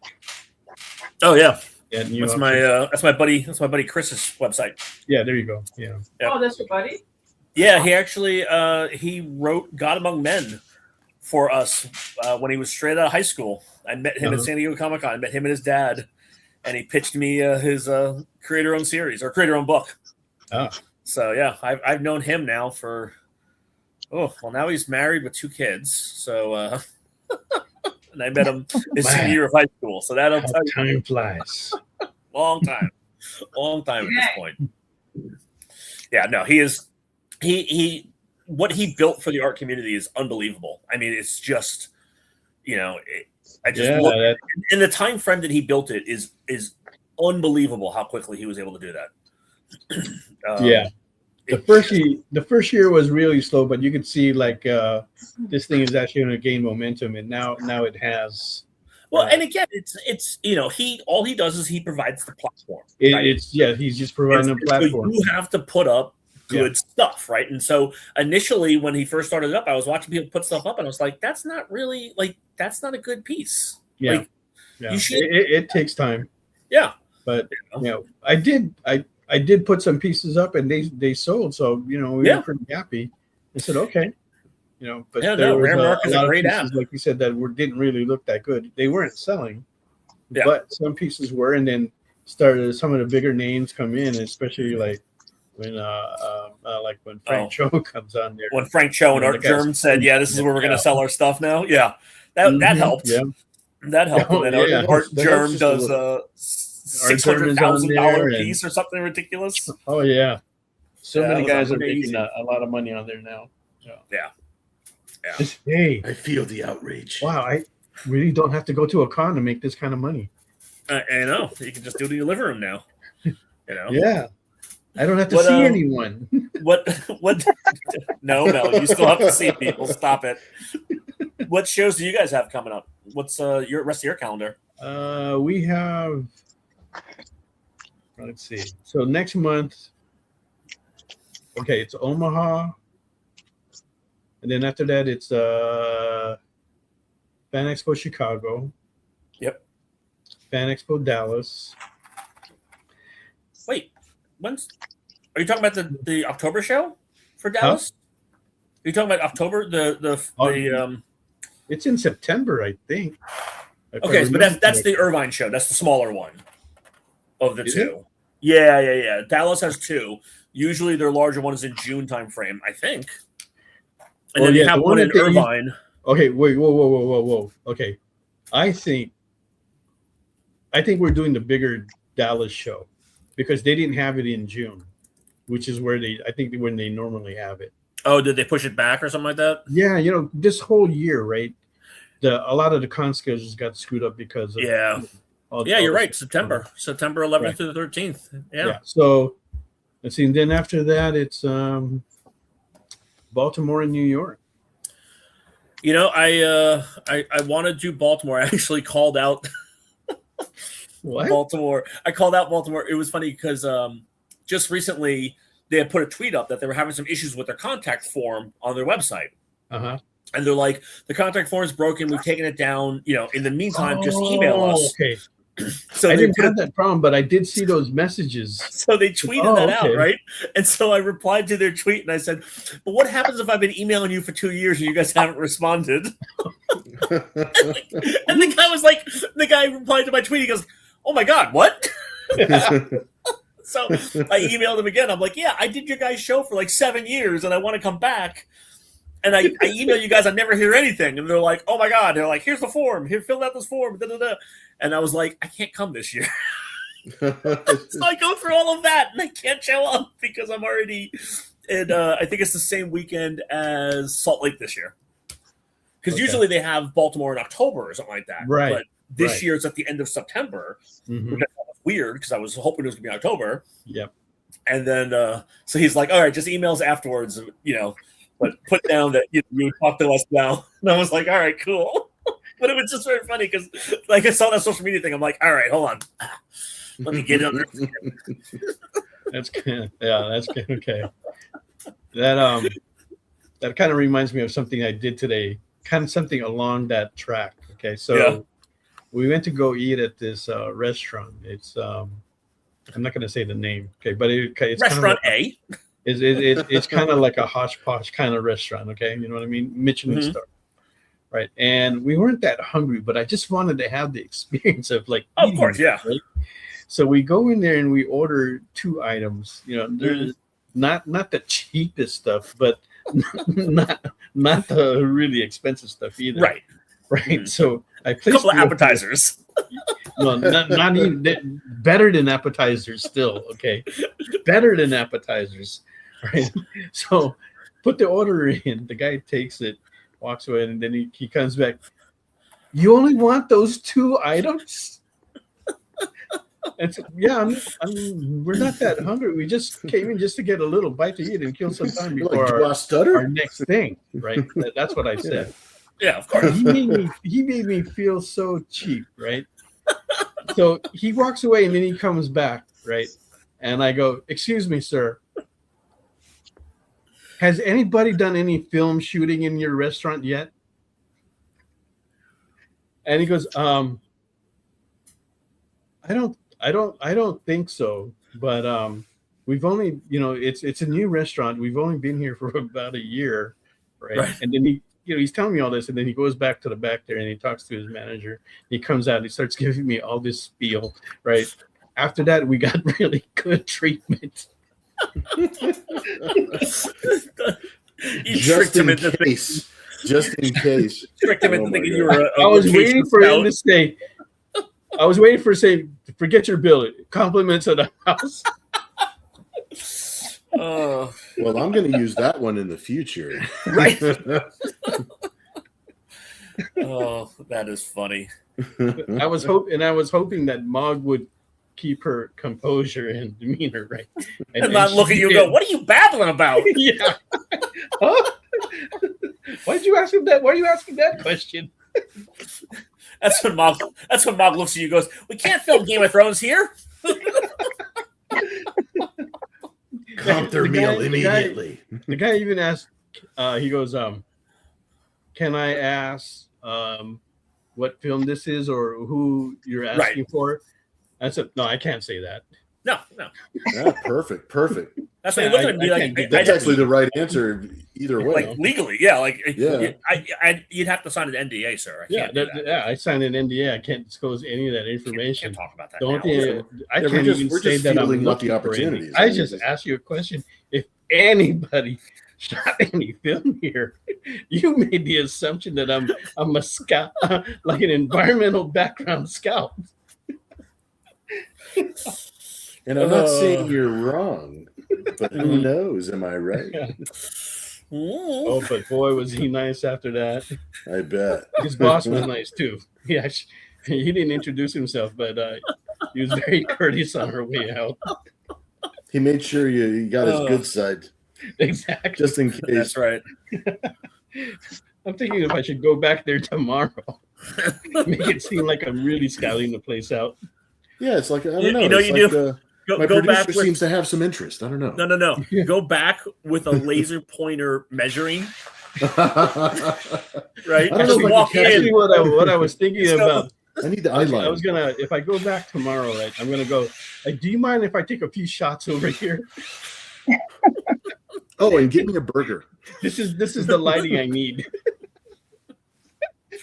That I need to show. Oh man, but yeah. So anyway, I'm not a troll. I am effective at getting stuff done. Experience there. Yeah. You were saying I was a little troll. It's how do you get the ball moving? Is basically That's what right. It comes down to. Gotta Gotta move get it the ball moving. You got to be creative. It's in my court. I got to get it down court. That's right.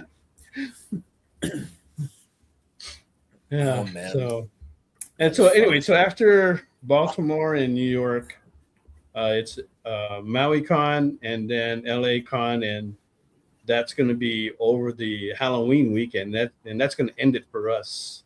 Wait, LA is over Halloween this year? Yeah. Interesting. Yeah. Huh. A little weird. I don't mind it though. I actually tend to do well over when it's like a holiday weekend. So, there are a couple holidays that actually it works, because I remember when WonderCon would be over Easter weekend, and the 2 times I did it over Easter weekend, we did very well, you know. But then there's other ones where, you know, if it's over a certain, what was it? I think it was a Portland Fan Expo that was over Super Bowl, and that just hurt. That hurt. It was painful. And it hurt really bad because I think, if memory serves it correctly, I think that was the year that Seattle was in it. Wait, it wasn't this last one, but I think it was like the last time Seattle was in the, you know, like, yeah. And it was just like it was one of those, or maybe it was a playoff game or something like that. But it was one of those kind of scenarios to where it was like it was an area where people cared about that game, you know. And I was like, oh no. So no, Ken, you cannot see the wraparound cover for Savage Valley. No, Okay. but if you go to the launch page, you can actually go and see it there. I'll show it. Because I put it up. I'll show it. All Oh, by right. the way, I am doing a second sketch, and it is included with the first sketch. Okay. It's a little set. So Well, let's go around the look at me room being all and take a fancy. look at what I'm everybody's doing got. a Savage Spider Woman to kind of go along with Savage NIRA. Okay. All right, so here's that Double that page. 2-page spread. There we go. There we go. That's a Yes. really nice double page spread too. Yes. But I can tell you why Ken wants to see this piece. You know why he wants to see this piece? Because Ken is part of our inner circle. And his wife, Courtney, this character is actually based on Courtney. Courtney is a permanent member of the Cyber Angels as a character in the book. That's right. So if Courtney's watching, Courtney, you're on the wraparound cover. And then there's also a second character over here named Orchid. And it's a character that I do a draw stream on Saturdays, and the group of the draw stream, sometimes we come up with brand new characters and brand new ideas and things like that. So this is a character that the group, actually, we all came up with this character together. Okay. So it has kind of like a sentimental meaning for him. Yeah.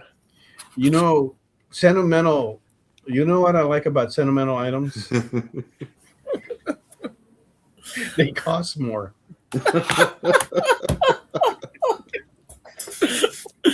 I was going to mention that there's a Cammy action figure I need.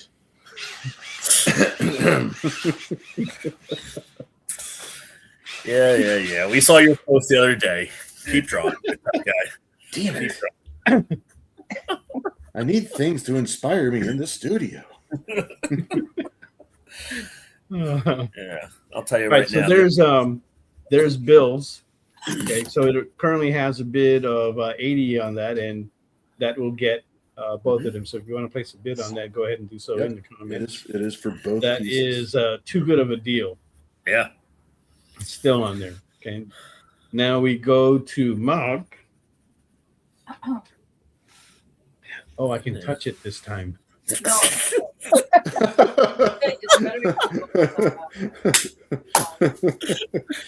That's what he said.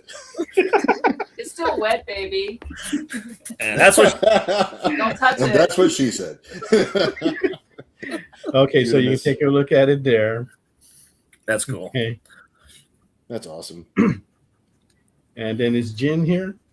Yes. Jen has already moved on. She's just like, whatever. Okay. I'm on the next piece. Okay, Y'all there's that losers. cover. If you're interested in that cover, that piece right there, That's you're dope. gonna have to contact Jen after the show. And here is the lid. Wow. That And is here's cool. this piece we're looking for. Already has a bid of 280 on there, so we are looking for the next bid. That just I'm very pops. happy with the eyes. I don't know if you guys can see that or not. A little It sparkle. is the eye. It's always the eyes that catch Yep. you first. Actually, it's the brain matter that caught my eye. That's That's also I fair. figured out that's what that was. Sure, I can see that. I also know clearly. the character, so you know Gotcha. I know the character. yeah. So yeah, You know her well. yes. All right. So there we have those pieces. Everything is still up for grabs.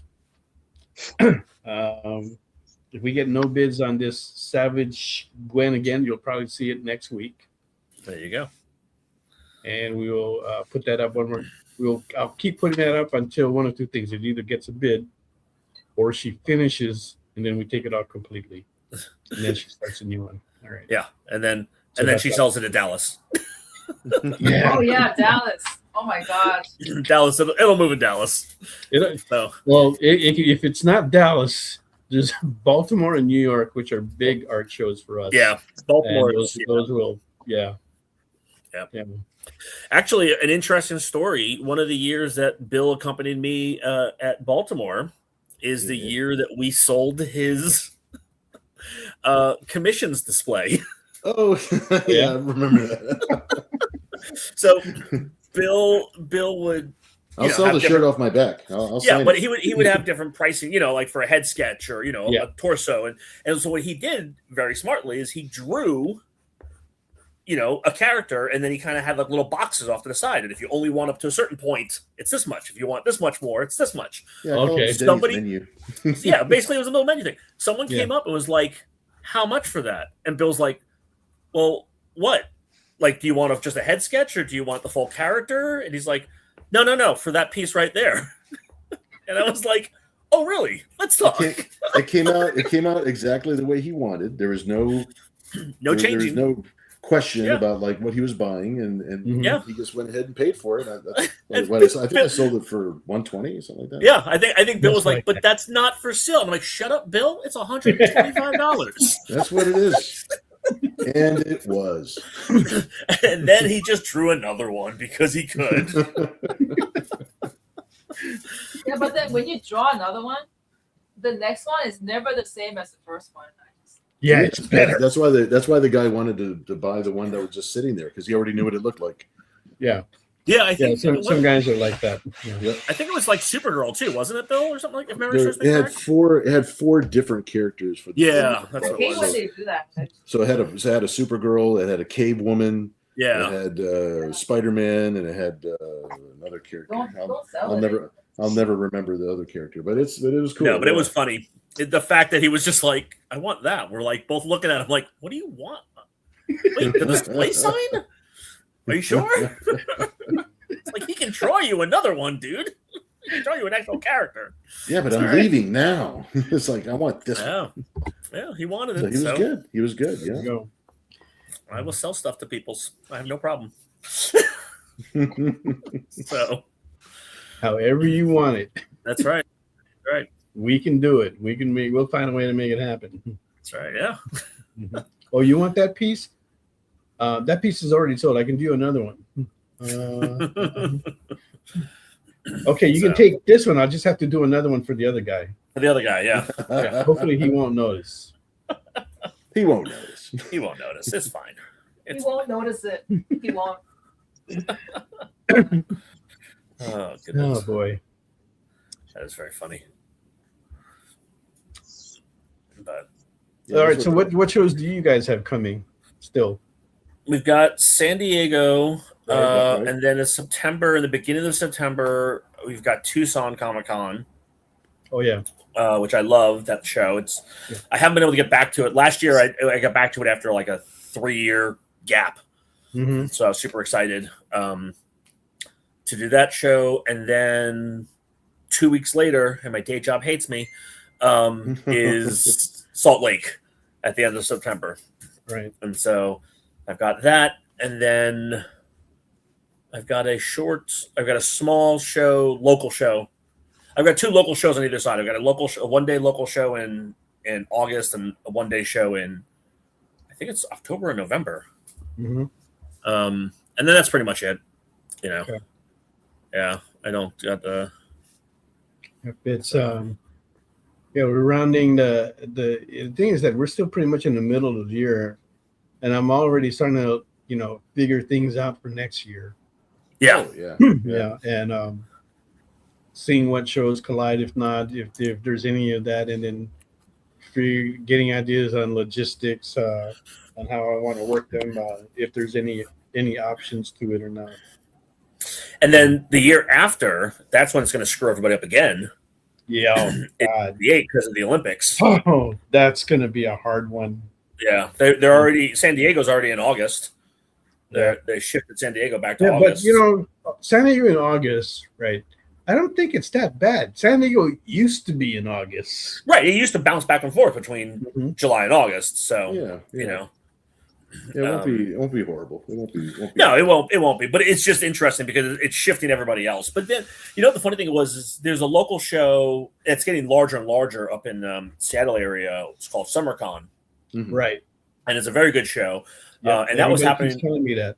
Yeah, and that was happening over the World Cup timeframe, and so everybody was super concerned about that costing. Upping the hotel pricing and costing rental cars and all this stuff. Yeah. And it wasn't as terrible as everyone was worried. It did obviously up some costs. Flights for people out of town were a little bit higher. Rental cars were definitely higher, which didn't help. But overall, yeah, I mean, it wasn't as bad, much of an impact as we had feared, thankfully. Mm-hmm. I've been wanting to do it, but it's always at the same time as Heroes. So that's what makes that one tough. Yeah, it's either at the same time or I think it's the following weekend. I think this year was the previous weekend before Heroes. Yeah, this one it didn't collide, but I had. Yeah, but usually it does. What was before Heroes? We had Phoenix. Phoenix, so we had Denver, Phoenix, and Heroes that were just consecutive. Yeah. Yeah, so that was hard, and that normally doesn't happen. But in a way, for us, it was kind of good. It just meant that we were on the road for 3 weeks. Right. But it's we save on traveling expenses that way. Mm-hmm. So that worked out really well for us. Could you just go straight to the next one, or do you just go went straight to the next one? Yeah. In Phoenix, I had a place to stay. Okay. In Heroes, I didn't stay close to the con, but I was in the area, and I found an Airbnb that was really cheap. Nice. Got to know the host really well. So now next year we can practically stay there for free. Nice. Very nice. That's awesome. Yeah. That's kind of what we were doing for San Diego. Me and the guys are staying in the same place as we stayed last year. Yeah. Because for me, it's my whole crew, and there's like 6 of us. Yeah. Right. And so we, it's a little bit more people. Uh-huh. So a little more challenge. So when we found the place, and it worked out really well. I actually contacted the guy afterwards. I'm like, after we left and I wrote the review for him on Airbnb, and I was like, hey, I'm interested next year. I mean, obviously it's too early. I know the dates, but yeah. And the guy's like, well, we're going to make it go live on this date. So if you want to jump in there and get it. And he told me exactly when. So it's like, 12:01. We've got an Airbnb in Phoenix that we do that with. Yeah. Have a good rapport with them, and they like us being there, and we're a party of 5. It's got 3 rooms, full kitchen, 2.5 baths actually. So that's really perfect for us. Nice, right? So this guy is like willing to have us over and over again. So I just keep telling him what the dates are and what we want, and then he keeps the rate the same. So that's the cool thing. That's nice. Yeah, that's nice. Cool. Yeah, I mean, unfortunately, in California, there's definitely no way they can do that because they're getting hosed left and right every year. Yeah, that just sucks. Well, we can take a few more bids. We've got like a few minutes left here. I want to thank everybody for coming on the show today. Like I read in the comics, you guys are just like having way too much fun. I know. Today. And I'm glad to hear that. Always good to hear like good comments like that about the show. But stay tuned next week. It's a girls' night with Jen is coming back. We have Sophie Cox, and Francine Delgado will be with us for the very first time. So you'll get a chance to check her out. Nice. Right. So just hit that follow button. Stay with us, and we'll continue to bring you all these wonderful shows. Right. So thanks again, guys. You guys have a wonderful weekend. Good luck at San Diego. We'll see you guys real soon. All right. Take care, everybody. Take care. All right. We'll see you guys. Have a good night.